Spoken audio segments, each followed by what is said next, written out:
Mirador, parole directe, l'interview vérité ou la fine bouche ébanie. Mirador, ici, la parole est directe.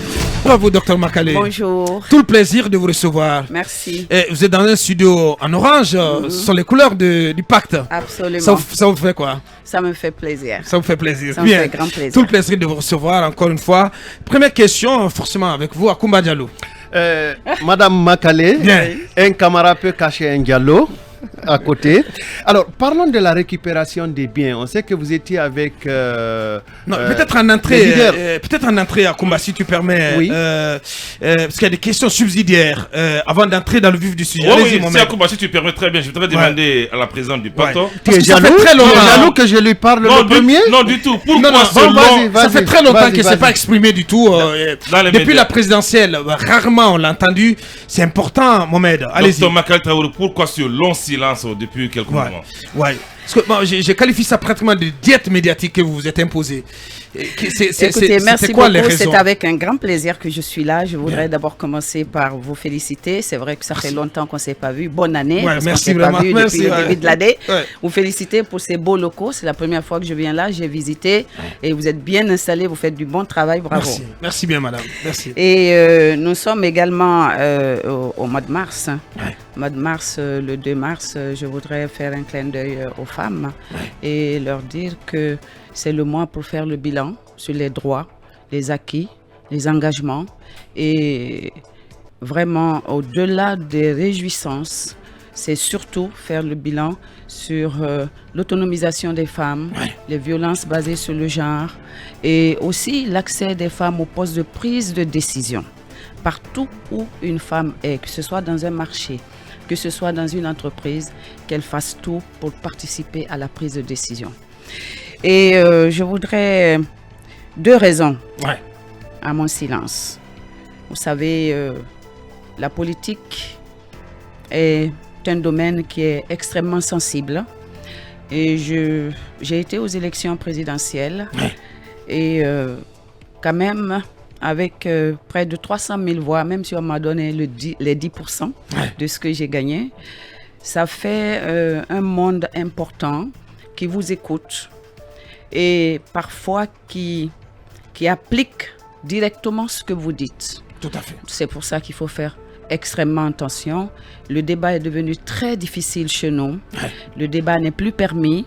Je pense au lynchage de Gassama, de Thierno Monet Nembo, qui fait que les intellectuels dans ce pays sont devenus silencieux et c'est extrêmement dangereux.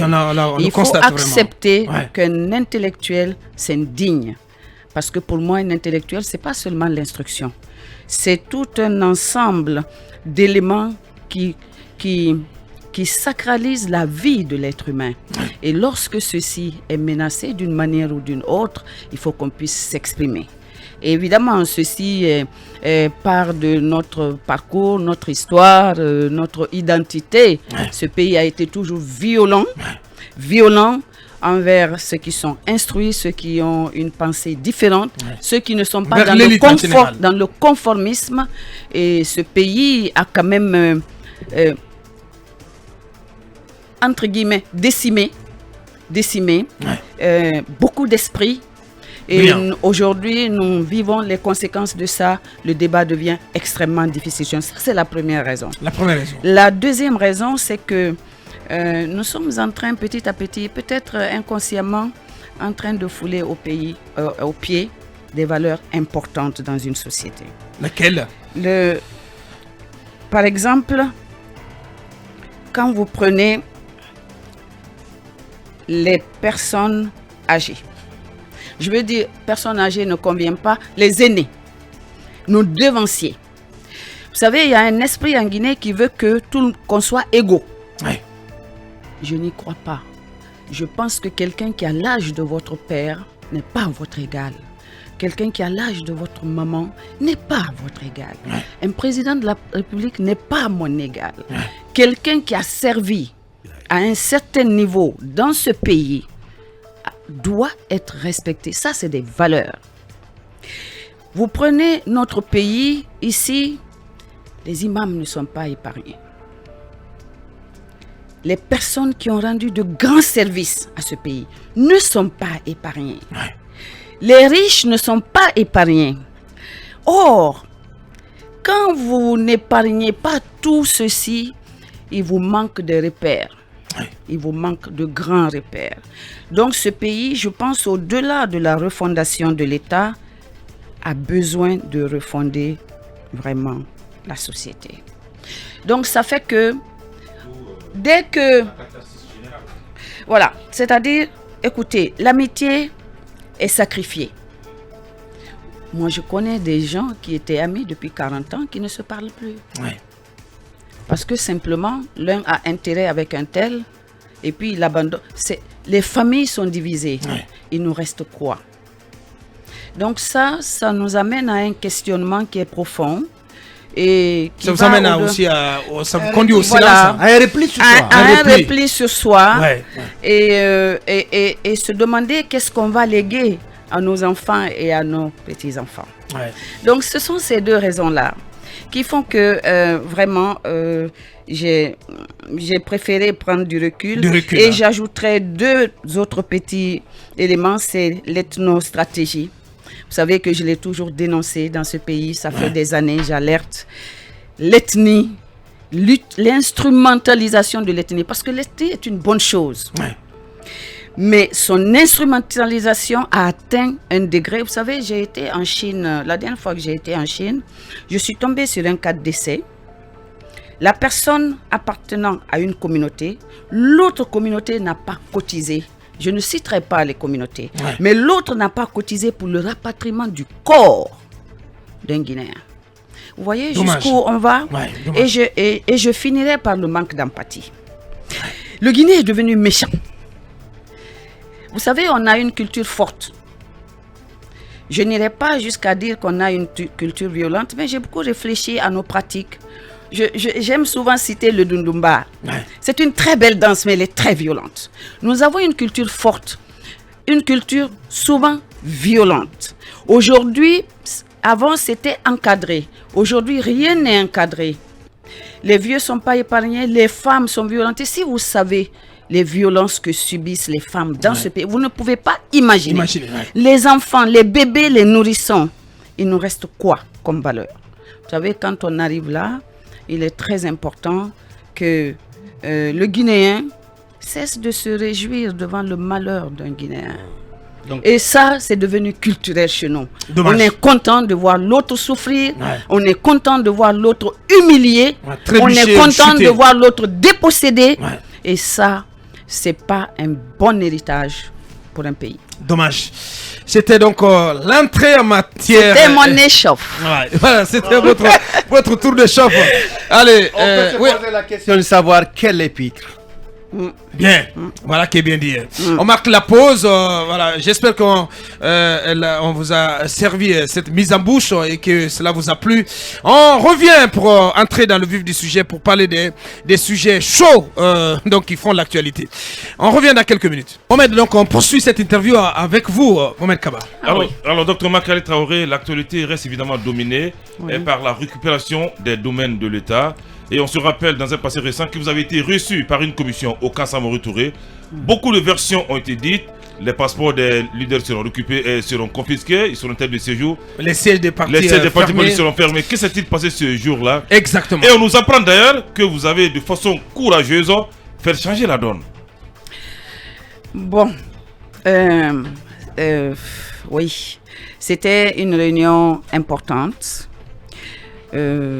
J'ai tenu quand même au camp, docteur. Oui, j'ai été appelé en me disant qu'on avait besoin de moi à l'état-major général des armées. Alors évidemment, à l'entame de mon intervention, j'ai dit au colonel, au pluriel. Au pluriel. Je dis, pardon, désormais, quand vous appelez les gens au camp, dites-leur pourquoi vous les appelez, sinon l'eau va monter. L'eau va monter, bien sûr. Bon, j'ai été un petit peu échaudée à l'entame par un mot que le chef d'état-major général a prononcé. La première phrase, parce que moi, j'ai tout noté. Moi, à une réunion, je suis une petite élève qui écrit tout. Il dit, on vous a fait venir pour mettre les points sur les i. Ouh là là.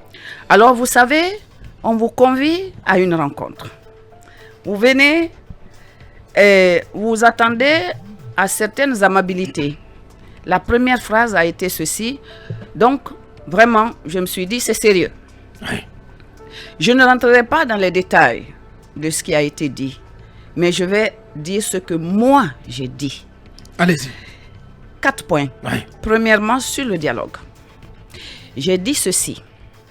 Je dis de ma petite expérience de plus de 15 ans sur la préservation de la paix et l'appel au dialogue, j'ai dit lorsque le dialogue s'arrête, le conflit commence même quand il n'est pas ouvert.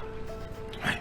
Vous pouvez dire que tout est calme, mais quand vous ne vous parlez plus, il faut savoir que déjà le conflit a commencé. J'ai dit donc, faites attention. Ce cadre permanent de dialogue est réclamé depuis maintenant 5 mois. Il faut le mettre en place avec la classe politique. Ouais.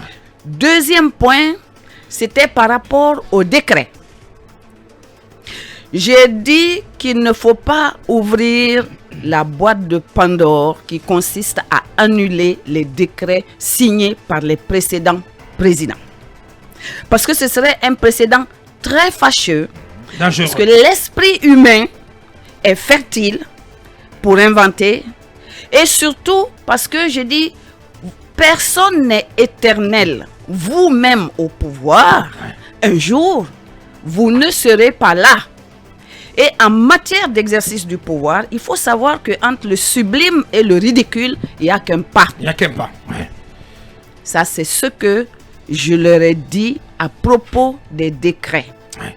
Ne faites pas selon les personnes, faites selon les principes. Un président qui a signé un décret, si vous commencez à annuler cela, c'est très dangereux pour l'avenir de notre pays. Le troisième point, c'était sur les déguerpissements. Je dis, la façon dont c'est en train de se faire, permettez que je vous dise que si les Guinéens vous ont applaudi, ouais. tous, vous ont porté dans leur cœur, presque tous, ouais. Aujourd'hui, ils commencent à se poser des questions. Ouais.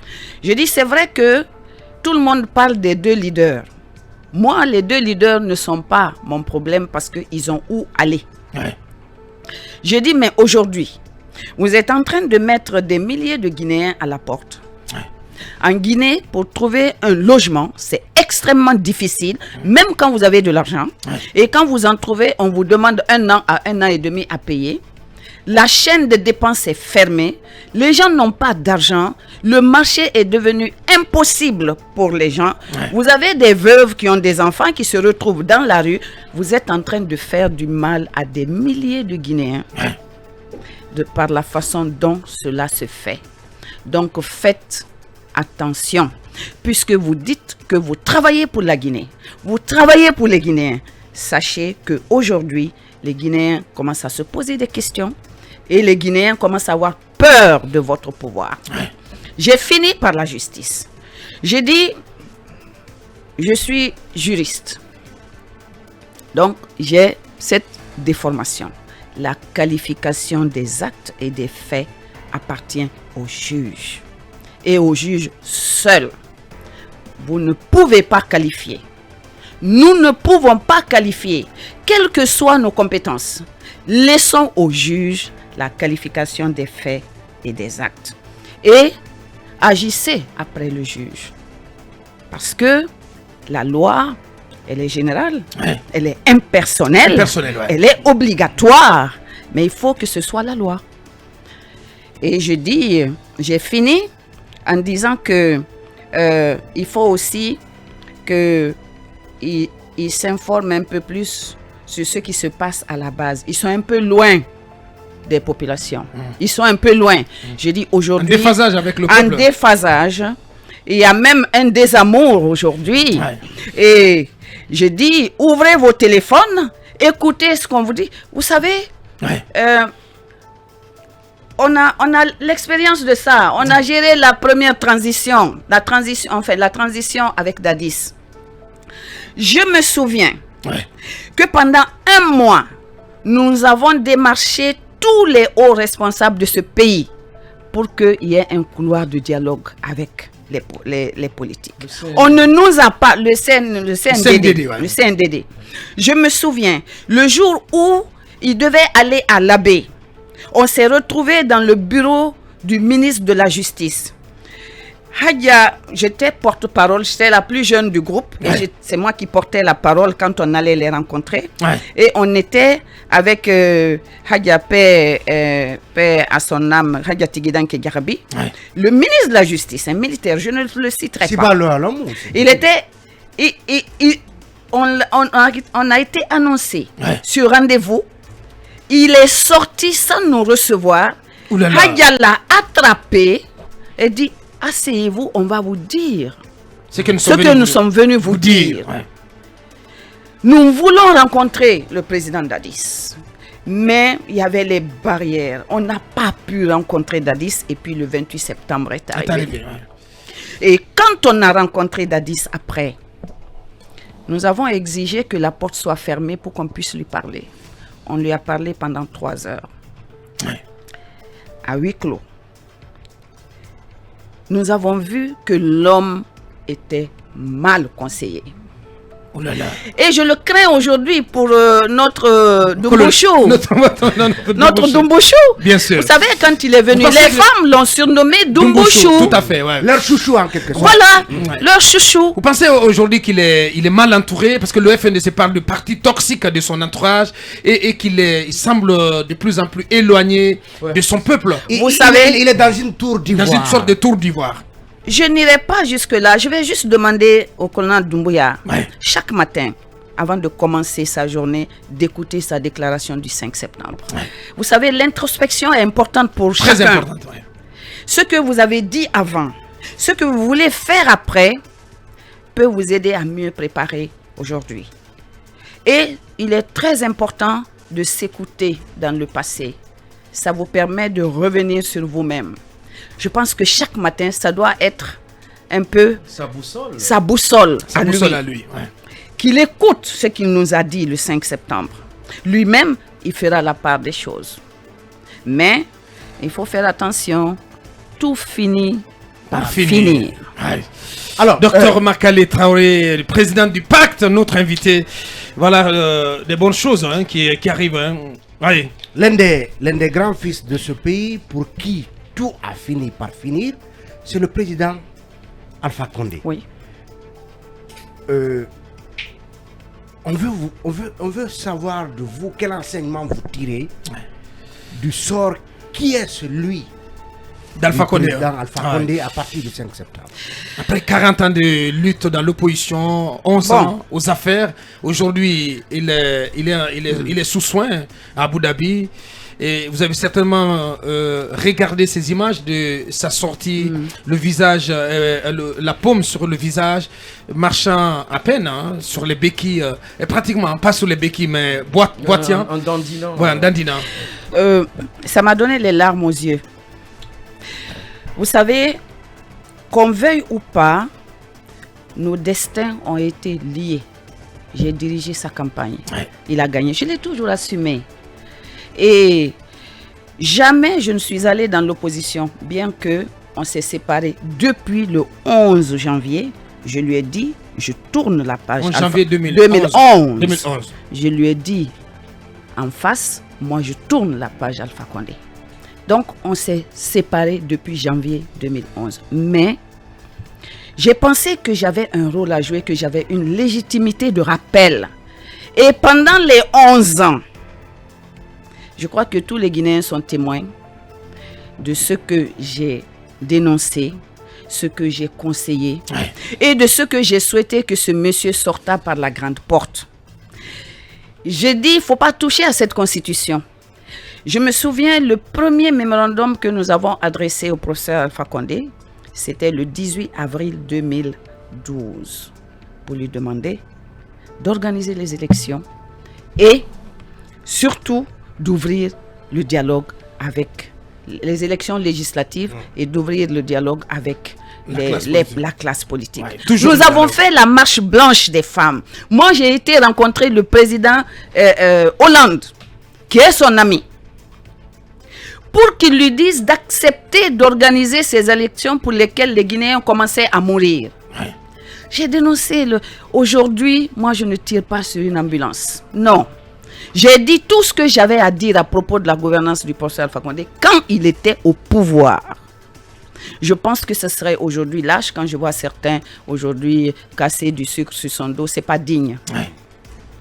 Aujourd'hui, je souhaite qu'il soit bien soigné, qu'il revienne dans son pays, naturellement qu'il rende compte.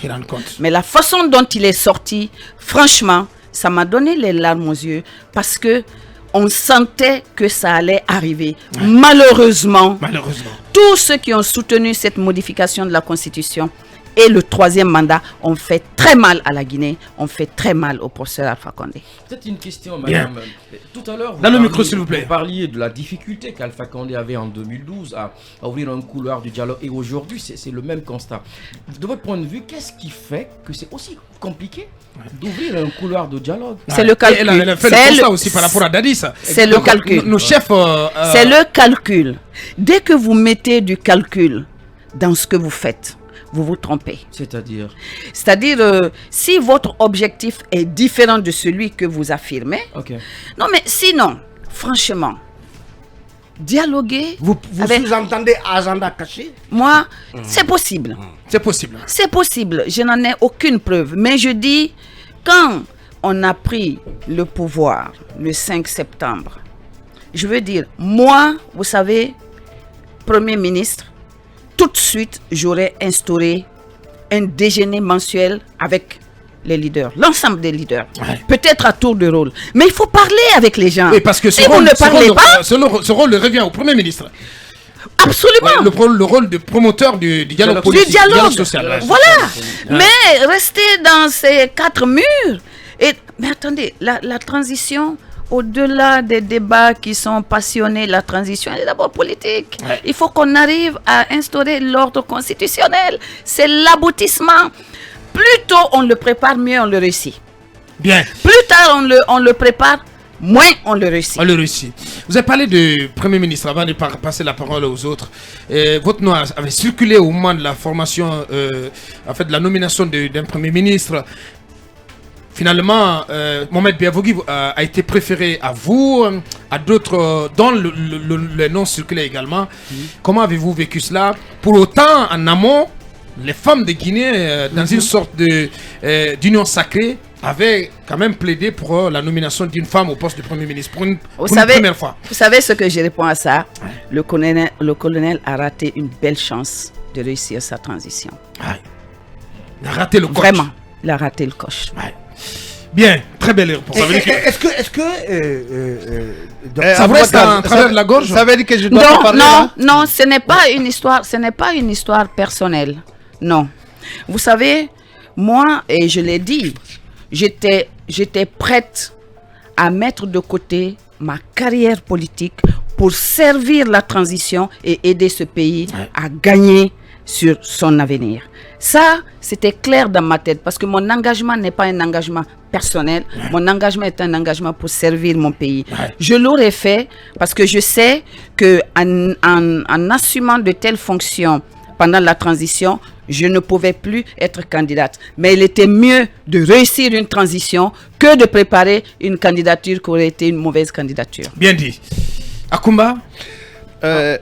Madame Makale, votre épître dédicatoire aux Guinéens ce matin est assez... Non, parce que vous avez abordé les problèmes moraux, les problèmes philosophiques, des familles qui se déchirent pour absolument rien.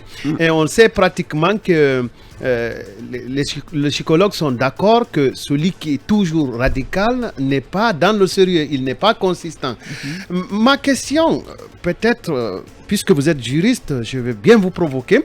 Ma question, c'est sur la récupération des biens. Personne parmi nous n'aimerait voir les biens appartenant à la société guinéenne appartenir uniquement à un individu ou à une famille. Ouais. Nous aimerions bien jouir de ce bien-là. Mais la méthode de les récupérer, vous en tant que juriste, puisqu'il faut laisser force à la loi, est-ce que ces méthodes-là ne pourraient pas effrayer les investisseurs? C'est le premier aspect de ma question. Si les investisseurs sont effrayés, donc une crainte doublée par le fait qu'on soit dans un régime d'exception, est-ce que cela ne va pas impacter le panier de la ménagère parce que sans investissement, le pouvoir d'achat n'est pas très assuré? Quel pourrait être le modèle de récupération des biens de l'État que vous pourriez conseiller en tant que juriste, pas en tant que politiste, mais en tant que juriste? Et je termine par là pour dire que toujours vos propos à l'entame nous ramène un peu vers la culture chamane. Vous appelez les Guinéens à avoir la bonne parole, certainement, je vous interprète, avoir la bonne parole, faire toujours leur mieux pour la cohésion nationale, ne pas faire des suppositions parce que ça déchire le tissu social. Vous les appelez, bref, au dialogue. Le dialogue étant maître de l'avenir, quel type de dialogue, quel schéma pour le dialogue guinéen auriez-vous à proposer? Bien dit. Akumba, ça fait beaucoup de questions. D'abord, les investisseurs. Et vous avez la qualité de tout noter. De tout noter. J'écris tout. Franchement, on s'en rend compte là, franchement. Moi, j'en suis charmé. Bon, alors, d'abord, les investisseurs. Vous savez que je suis dans le secteur privé depuis 26 ans. Je n'ai jamais été fonctionnaire. En Guinée, jusqu'à maintenant, on n'a pas compris ce que c'est que le secteur privé. La fonction publique, c'est 115, 120 000 fonctionnaires. Et encore. Et la fonction publique ne peut pas absorber ces milliers de jeunes qui sont déversés sur le marché de l'emploi. Chaque année, c'est le secteur privé qui peut employer. Mais ce secteur privé, vous savez, c'est en Guinée où le fonctionnaire confond chiffre d'affaires et bénéfices. Dès que vous commencez à investir, on commence à vous demander de l'argent. À chaque bureau, on vous demande de l'argent. Et quand vous avez un marché d'1 milliard, on pense que vous avez un bénéfice d'1 milliard. C'est un vrai problème de société chez nous. Les gens n'ont pas compris que c'est l'investisseur qui peut créer les emplois.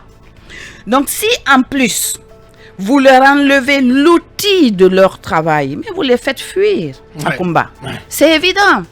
Un investisseur qui vient faire un immeuble, trouvez la solution si la méthode d'acquisition n'est pas bonne, mais ne chassez pas l'investisseur. Ça, c'est par rapport aux investisseurs. C'est le cas par exemple, de la cité à Doha, avec les Marocains, la résidence 2000, la zone du petit bateau. La zone du petit bateau avec... J'ai été très heureuse après la rencontre du camp que le président ait intimé ses ministres en conseil de faire au cas par cas. Le PV a été pris, je crois que ce PV lui a été transmis et qu'il en a tenu compte. Ça veut dire qu'il y a une oreille qui peut écouter. C'est très important qu'il écoute. J'abonde sur le panier de la ménagère. Aujourd'hui, les Guinéens vivent des moments difficiles. La bonne gestion n'est pas la non-dépense. La bonne gestion, c'est la bonne dépense. C'est pas parce que vous dépensez des milliards que vous dépensez mal. Vous pouvez dépenser des millions et dépenser mal. Il faut savoir que c'est l'argent qui est l'huile qui de nous, qui est le lubrifiant de la chaîne de dépenses. Fermez tout. C'est pas normal depuis 6 mois. Tout le monde en souffre. Si je dois payer mes travailleurs, mais madame, il faut bien qu'on me paye. Depuis 1 an et demi. Voilà, depuis déjà, tout fait. Et là, moi je lui demande instamment, vraiment, de libérer les comptes. Il y a tout à fait possibilité de bloquer ce qui doit être bloqué, mais il faut libérer l'économie. Aujourd'hui, un gombo coûte 2000 francs guinéens. Un piment, 1000 francs. Une tomate, c'est 3000 francs. Il vous en faut 5 pour une petite sauce. Les femmes souffrent. Les Guinéens, la pauvreté, vous savez, on est pauvre à près de 70%. Le gars, il sort le matin, il cherche son quotidien pour manger. Et d'ailleurs, je vais vous interpeller parce que vous parlez toujours de politique. Pardon, parlez de la souffrance des Guinéens. Tout à fait. Au quotidien. C'est noté. Le logement. Je vais dire, on souffre en Guinée. Même quand vous avez de l'argent, vous souffrez. À plus forte raison quand vous n'en avez pas. Donc, le panier de la ménagère aujourd'hui est percé encore. Modèle de récupération des biens. La façon dont ça se fait n'est pas normale. Vous savez, moi, j'ai l'habitude de parler en conscience. Ça n'est pas normal. Si il y a des reproches sur la procédure, que la justice regarde ça. D'ailleurs, il y a il y a une telle cacophonie dans la manière dont ça se fait. Le patrimoine bâti écrit. Ensuite, c'est le CNRD qui nous reçoit. Je pense qu'il devait recevoir Sidia et Selou. Et puis que nous autres, on était là un peu pour broder, pour accompagner. Pour le décor. Et puis après, c'est le conseil qui dit il y a un problème de procédure. Vraiment, juridiquement, c'est pas normal. Et il faut faire au cas par cas. Si les gens sont en location et que le patrimoine bâti a traîné pour mettre fin à ces locations, les gens ont droit à un préavis. Un préavis, vous ne pouvez pas dire à quelqu'un de sortir de la maison du jour au lendemain. Et puis c'est des Guinéens. Moi j'ai condamné quand on a sorti Damaro en 24 heures. J'ai condamné quand on est venu casser Caprorail. D'ailleurs dimanche dernier ils m'ont fait un satisfecit de reconnaissance parce que ils ont fait le. Mais c'est pas possible. On est venu un matin avec des bulldozers entrer dans les bâtis des gens. Mais mettre les gens à la belle étoile.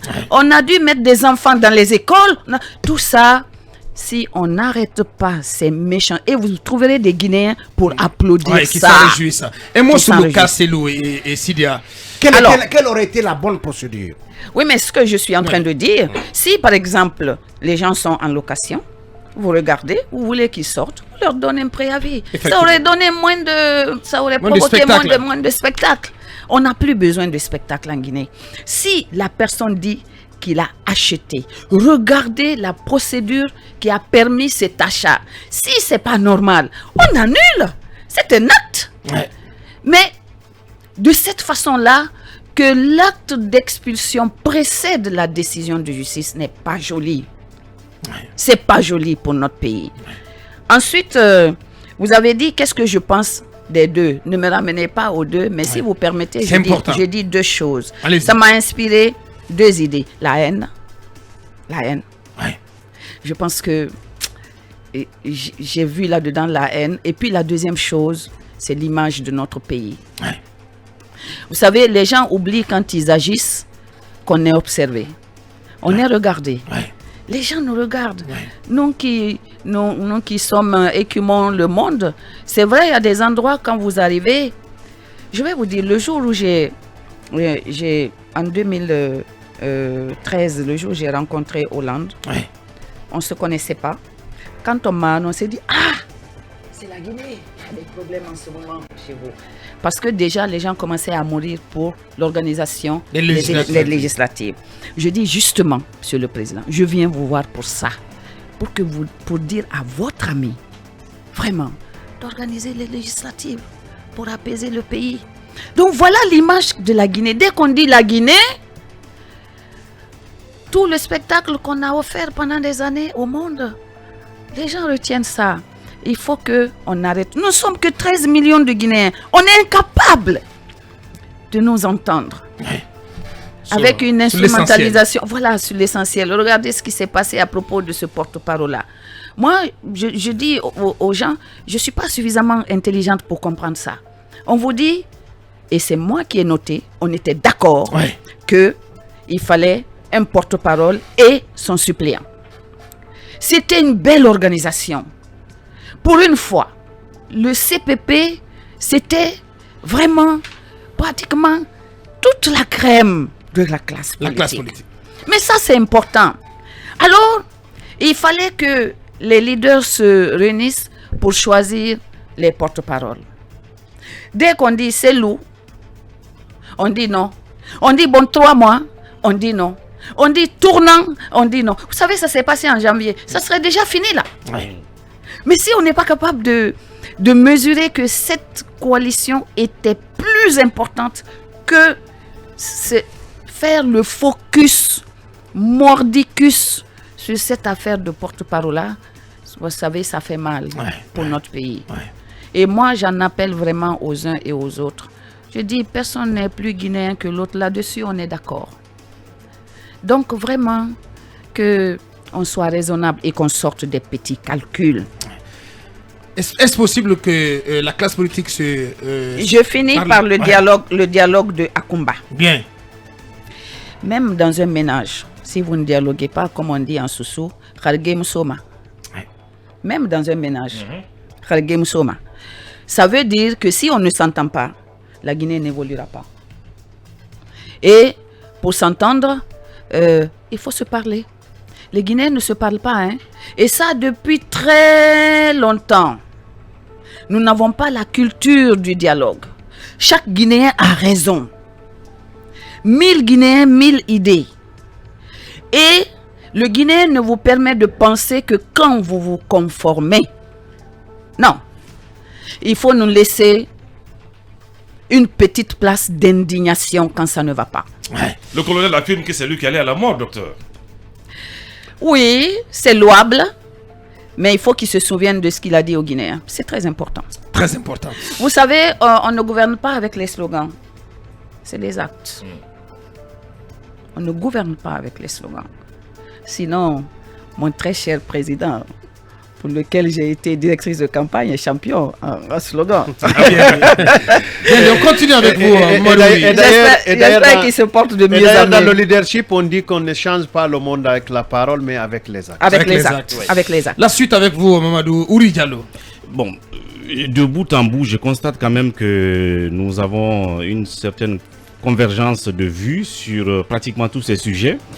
Une petite question, je vous ramène à la question de la CRIEF, parce que s'il y a un sujet sur lequel le CNRD est assez déterminé aujourd'hui, c'est la question de corruption, de détournement, de tous ceux qui se sont illégalement et illicitement enrichis durant les régimes précédents. Et vous voyez ce qui se passe aujourd'hui, les personnalités passent et repassent. Donc, qu'est-ce que vous pensez déjà de la démarche, secondo, mais de la façon dont elle est menée?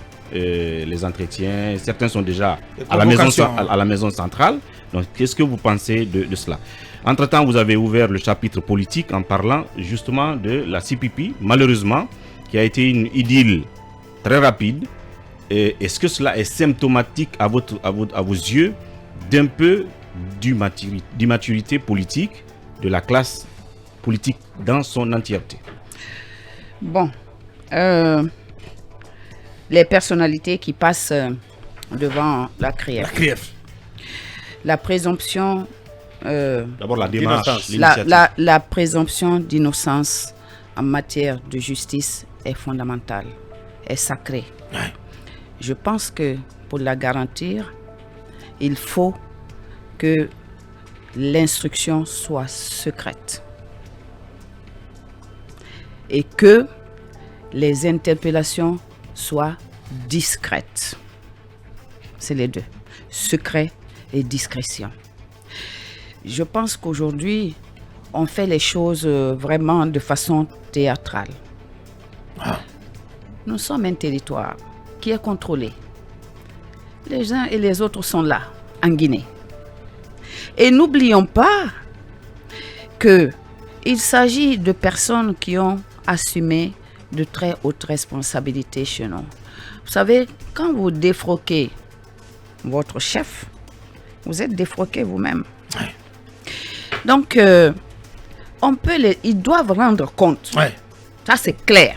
Ils doivent rendre compte. Ouais. Parce que ce qui s'est passé dans notre pays, c'était un pillage à ciel ouvert. Le diagnostic est franc. On l'a tous vécu ici. Moi, j'aime souvent dire que... J'espère que Mohamed Kaba écoute. Évidemment. J'ai pu faire ma première maison que 10 ans de travail après. 10 ans. Ouais. Je vois des gens en Guinée qui font des immeubles en quelques mois.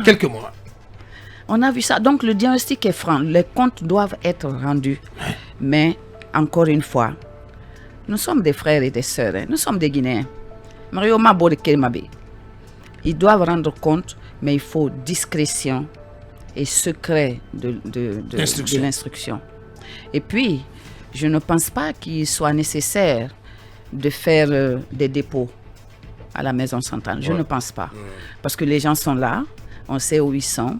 Il suffit d'avoir la garantie qu'ils restent sur le territoire. Le temps que se Ça tienne. nous amène à Voilà, parler le de temps que cette c'est dame. Mais Hadja, Cette dame qui a séparé de s'il te plaît, Mohamed, s'il te plaît, Hadja, sur le même volet, moi j'ai documenté l'échange de courriers entre le président de la Cour des comptes et l'ancien ministre de l'économie et des finances. Le président de la Cour des comptes demandait des pièces justificatives par rapport à l'exécution d'un budget d'affectation spéciale. Et le ministre de l'économie et des finances a répondu: je n'ai aucune documentation là-dessus. Est-ce que vous ne pensez pas parfois que la liberté de certains présumés, de certains prévenus peuvent conduire à la destruction des preuves? Ça, c'est la première question. La deuxième, c'est que je suis en train d'achever une enquête que je propose d'ailleurs à la rédaction pour demain. C'est là où on sort l'or de la Guinée, on sort l'argent de la Guinée, mais au lieu de porter directement l'argent de la Guinée sur les comptes de la Banque centrale, donc comme avoir de la République de Guinée, on ramène l'argent jusqu'à Bamako, on le fait rentrer en Guinée, on investit dans le secteur minier, on rachète l'or et on sort encore. Et ça peut faire 6 mois, 7 mois sans que la Banque centrale n'entre en possession, donc sans que le compte ne soit crédité. Est-ce que vous pensez qu'en laissant ce type de personnalité en liberté, ça ne peut pas créer un peu de panique? Il y a des preuves. Hein? Oui. Il y a des preuves. Vous savez, l'or, si vous êtes dans le business, l'or est tracé de bout en bout. Il y a des preuves. Si il y a menace que les preuves disparaissent, là, on peut prendre des dispositions. Mais ce n'est pas toujours le cas. Je veux dire, la mise au dépôt systématique n'est pas normale. Bien. Oui, le cas de cette dame. Et je n'ai pas répondu à la question CPP. Tout à fait. La question elle a tout noté. Donc, c'est l'enseignante. Hein? La question CPP. Vous savez, on ne peut pas avoir les mêmes opinions, mais nous pouvons viser le même objectif. Et la Guinée avait une chance, je pense, cette fois-ci, avec un pouvoir qui n'est pas candidat, vraiment de s'unir autour de l'essentiel. Je pense que c'est ce qui a facilité d'ailleurs la mise en place de CPP, collectif des partis politiques. Mais je ne perds pas espoir et je ne dis pas que c'est parce qu'il manque de maturité. Non, vous avez des grandes dames et des grands messieurs qui sont là. Moi, je leur demande simplement de laisser un peu d'ego de côté. Vous savez, votre ADN est fait de ça. Hein. Vous savez, les hommes voilà. Mais maintenant que on est là autour d'eux justement pour les aider à arrondir les angles. On va essayer d'avancer sur l'essentiel. C'est pour ça d'ailleurs que même s'ils se sont séparés à un moment donné, ils comptent se retrouver avec les différentes propositions et les agréger pour faire la proposition aux autorités. Ou peut-être que le cours des événements les unit. Oui. C'est important. Non, unis. Notamment, par exemple, c'est Lucidia, entre autres. Oui. Allez-y, Mohamed Kaba. C'est une amitié de façade. Bien. Il faut le dire. Ouais. Alors, docteur, le cas de cette dame interpelle tous les Guinéens. Madame Fela Massaré, aujourd'hui, Fola Massaré en détention provisoire, pendant qu'elle est séparée de son bébé de 6 mois, docteur. J'espère que vous allez vous impliquer en tant qu'activiste des droits de l'homme, de la société civile et président du parti politique. Je suis déjà impliqué. Très bien. L'autre chose, c'est un commentaire. On a appris beaucoup de choses lorsque vous étiez à la fonction publique. Mais après, moi, je me suis renseigné. Des proches m'ont affirmé que Dr Makale a rendu sa carte SIM, sa voiture de service et même les tickets de carburant. Oui. Est-ce que vous confirmez cela? Oui. Quand tout ça est fini, je crois que c'est le seul ministre qui a reçu ma carte SIM. D'ailleurs, après, quand mes collègues n'arrivaient pas à me joindre, ils se demandaient ce que j'avais fait de mon téléphone. Je leur ai dit, mais vous avez encore vos téléphones? J'ai dit, moi, le jour de la passation, j'avais tout mis dans une enveloppe. J'ai remis au ministre qui était là. Et puis, naturellement, je suis reparti dans ma voiture. Et j'ai dit au chauffeur de déposer la 4x4 que j'avais. Et d'ailleurs, dès qu'il a déposé, un militaire l'a pris. Et puis est parti avec. C'est exact. Et parlant du budget dit d'austérité, les recettes s'élèvent, elles sont estimées à plus de 26 000 milliards de francs guinéens et les dépenses à plus de 30 000 milliards de francs guinéens et un déficit budgétaire de plus de 4 000 milliards. Est-ce que, Dr Makali, ce budget est-il réaliste? Il l'appelle aussi budget sincère. Budget sincère, voilà. Bon. Budget 2022, bien sûr. 2022, oui. D'abord, il faut retenir qu'un budget est une prévision. Ouais. Il faut déjà retenir ça. Mais vous savez que moi, pendant la campagne, j'avais dit que notre budget était fictif et n'était pas ambitieux parce que vous n'aviez pas les mines dedans, vous n'avez pas les télécoms dedans, et que vous n'avez pas... C'est-à-dire, il y a tout un pan de richesse qui n'atterrissait pas dans le pot global du budget. Et les gens avaient crié au scandale parce que j'avais dit qu'aujourd'hui, on pouvait tripler le SMIC à 1 320 000 parce que 440 000 de SMIC, c'est une moquerie pour un Guinéen. Et 26 000 milliards, c'est peu pour investir. C'est peu pour investir. Et comme les autorités sont dans la démarche d'assainir les finances publiques, je pense que les Guinéens seront surpris au bout de constater ce qu'on aura gagné en récupérant tout ce qui était en déperdition. Il vient de citer l'or. La Guinée est immensément riche. Mais la richesse va dans les poches privées. Il suffit de voir certains transferts par les surfacturations, par les recyclages les marchés de gré à gré. Bien. Et vraiment, s'il y a une chose à saluer, c'est vraiment l'assainissement des finances publiques en Guinée. Bien. Et pour qu'on s'en porte mieux. Parce que dans ce pays, il n'est pas normal qu'une femme accouche encore à même le sol. Il n'est pas normal qu'il n'y ait pas de couveuse pour prendre nos petits-enfants en charge. Il n'est pas normal qu'il y ait autant de jeunes qui chôment. Alors que vous savez, j'avais lancé à l'époque l'idée de fonction publique locale qui permettrait aux communautés à la base d'employer et l'État de payer. Bien, on va aller sur le CNT avec vous, Talib Ibar. Docteur, puisque vous avez l'avantage de prendre note, parce qu'il nous reste carrément 10 minutes. Une salve de questions. Le CNT, la tournée actuelle des conseillers, le choix de Docteur Dansa, la détermination de la durée de la transition par le CNT, confiée au CNT, et s'agissant du CNRD, Docteur, pourquoi, selon vous, persiste-t-il encore un flou sur sa composition?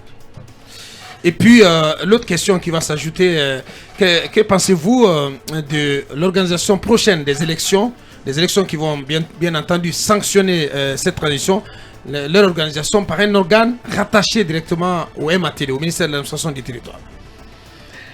Alors, peut-être on va enchaîner avec la question du cabinet sur le fichier électoral. Exactement. Et on parle là d'une possibilité du recensement général. Est-ce que vous êtes de ceux qui pensent qu'on ne devrait pas confondre les deux processus? Qu'on n'a pas besoin forcément ou nécessairement d'un recensement général de la population pour avoir un fichier. Et peut-être la dernière question sur la Constitution. Faut-il en écrire une nouvelle? Parce qu'on en profite pour poser toutes les questions. Et là, vous avez pratiquement 10 minutes. Un bout de question. En parlant d'assainissement des finances, de récupération. Mais il y a aussi le fait que on parle de 30 millions d'euros qu'on a pris à la présidence.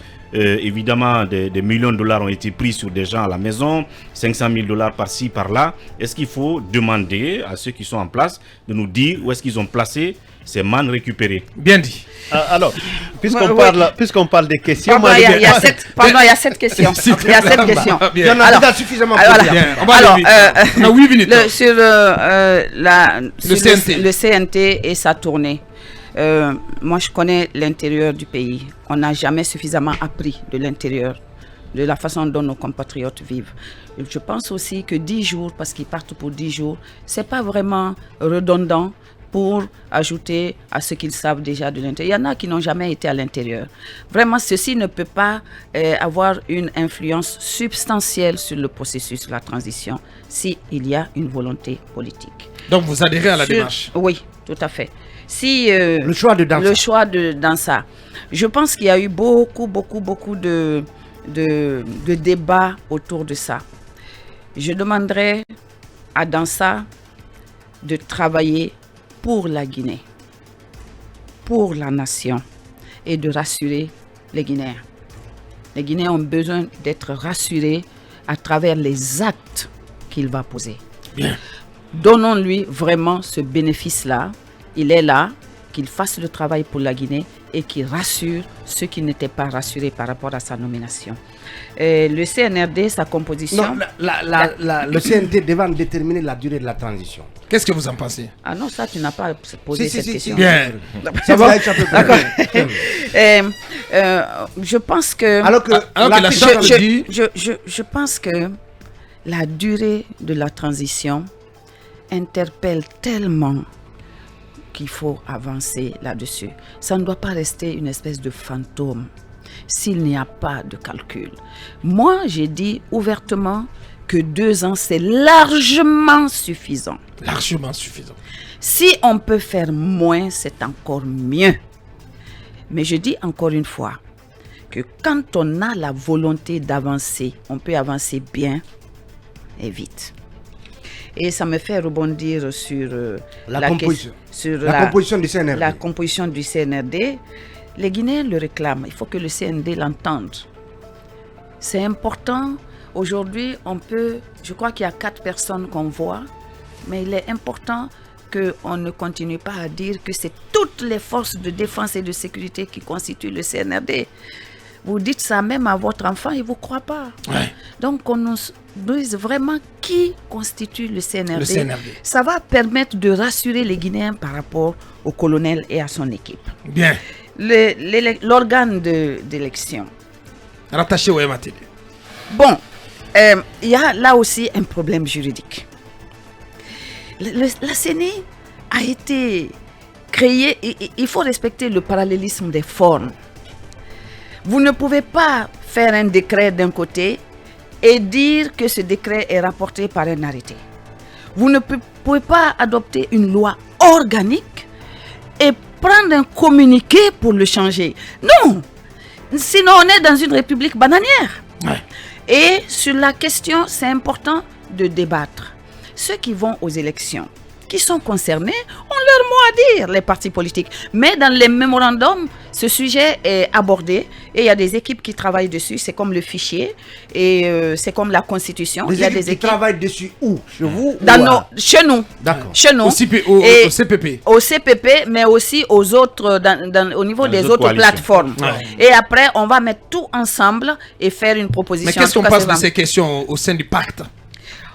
Non, le pacte, quand même, c'est un laboratoire, c'est un labo. Tout à fait, Oui. mais nous faisons partie d'une équipe. Le pacte ne fonctionne plus tout à fait seul. Ouais. Je suis au CPP, même si je suis vice-présidente. C'est très important que je maintienne à ce que ce qui est décidé. Pour ce qui est de la Constitution, je crois qu'on n'invente pas la roue. Nous avons des constitutions. Moi, j'ai travaillé au groupe national de contact avec le professeur Silla, qui est en la matière une sommité. Ouais. Travailler avec lui, un grand monsieur. Je dirais même, vous voyez, il y a des gens qui méritent d'être décorés dans ce pays. La vertu d'une république, c'est de reconnaître ses fils et filles qui posent des grands actes pour le pays. Tout à l'heure, on parlait de Jeannot. Jeannot est une icône. Ouais. Il faut qu'on apprenne à célébrer nos fils et nos filles de leur vivant, Ouais, tout à fait. pas quand ils sont morts. Ouais. Donc, on a déjà des constitutions. Franchement, nous pouvons prendre ça et en quelques semaines rétablir la constitution de 2010. Moi, je l'avais pour l'actualité. Moi, je l'avais promis pendant la campagne. Si j'avais été élu, moi, je l'aurais rétabli. La constitution de 2010. Oui, parce que... Donc, elle peut servir de base aujourd'hui. Elle peut servir de base pour aller vite. Pour aller vite. Hein. Si on n'a pas d'autres calculs, je vous dis, maximum 2 ans, on a bouclé ça. Très bien. Docteur, il nous reste 2 minutes. Le fichier électoral... Non, elle s'est exprimée là-dessus déjà. Non, le fichier électoral déduit du recensement général. Qu'est-ce que vous en pensez? Non, elle a dit que ce sont des questions... C'est les deux questions qui restent. Ouais. Donc, il y a le recensement général. Je pense qu'on peut faire le recensement général et soustraire. Vous savez, ça peut se faire en 1 an. Et moi, déjà, je sais que les Nations Unies, le FNUAP, était prêt à accompagner la Guinée pour un recensement général parce que ça coûte extrêmement cher. Et il y va de la sécurité d'un pays. Ça peut se faire en 1 an, peut-être un peu plus, et puis extraire ce dont on a besoin. Le fichier électoral. Ça permet aussi l'automatisation de la mise à jour du fichier électoral. Voilà.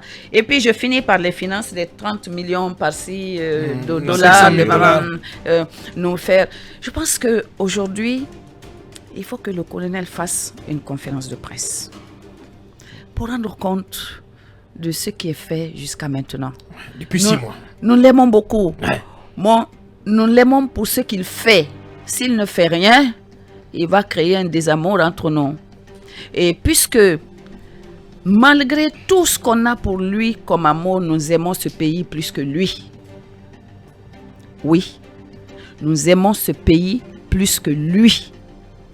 Et je pense que lui-même aime ce pays plus que sa personne. Les Guinéens ont besoin d'avoir une boussole sur la conduite de la transition. Qu'il soit courageux et qu'ils nous disent ce qu'il en est. Vous savez, ce qu'on dit aujourd'hui, c'est comme un livre qu'on écrit. Il faut qu'il se prépare à sortir par la grande porte. Voilà, on va s'arrêter là-dessus. Voilà qui est bien dit. Quelle homélie. Franchement, j'espère. On a été bluffés dans ce studio, honnêtement. Et franchement, grand merci à Docteur. Merci pour cette belle prestation et cette grande interview qui est une première accordée à FIM FM à travers Mirador. Merci d'avoir répondu à notre invitation. Ça n'est terminé pour aujourd'hui. Merci à tous les 6. Merci à nos équipes en régie, à la transmission. Derrière nous, l'équipe de Ousmane Tolo pour le débat en langue soussou. Et puis, on se retrouve nous demain quand il sera 8h sur FIM FM. Au revoir.